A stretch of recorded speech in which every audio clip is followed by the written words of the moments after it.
Okay, it is about to happen. Deep cuts coming to the city of Oakland. Those cuts will impact core city services. The city says it needs to fill a $129 million hole in its budget. Yeah, a lot of people are concerned. A lot of people are on edge. NBC's Velena Jones has a closer look at what's being cut and what it means for city workers and people who live in Oakland. With a vote from council, a two-phase plan is officially in the works. Phase 1 calls for 2 fire stations to be browned out, in addition to one that's already been closed for repairs. Fire Chief Damon Covington will select which stations will temporarily be closed. I want to make sure that we get it right. You know, there's no station in our city that we can do without. We need all of our stations open, and we need more stations, actually.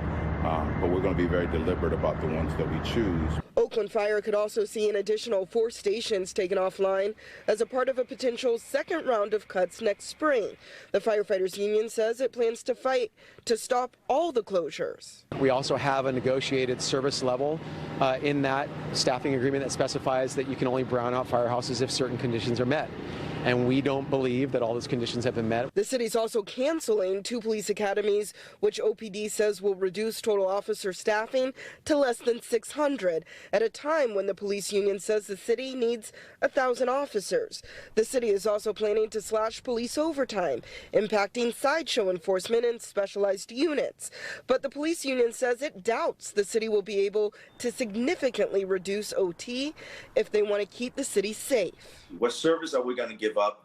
And ultimately, when we give up certain type of service, we're going to see an increase in crime, and people are going to be impacted. It's not only public safety being impacted. City services will also be reduced, and layoffs or reassignments are expected for nearly 100 city workers, including around 30 public works employees. A city workers union says they believe the cuts will ultimately cost the city more in the long run.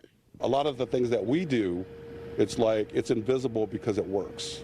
But when things like the sewer system starts to break down and back up, then you know, that's us. Those are the things that we keep from happening. But the council isn't only relying on cuts. They also agreed to look for ways to increase revenue by doing more to collect unpaid business taxes and potentially consolidate some city services. Those ideas were largely championed by several labor unions, saying it's the key to avoiding a second round of cuts. In Oakland, Velena Jones, NBC Bay Area News.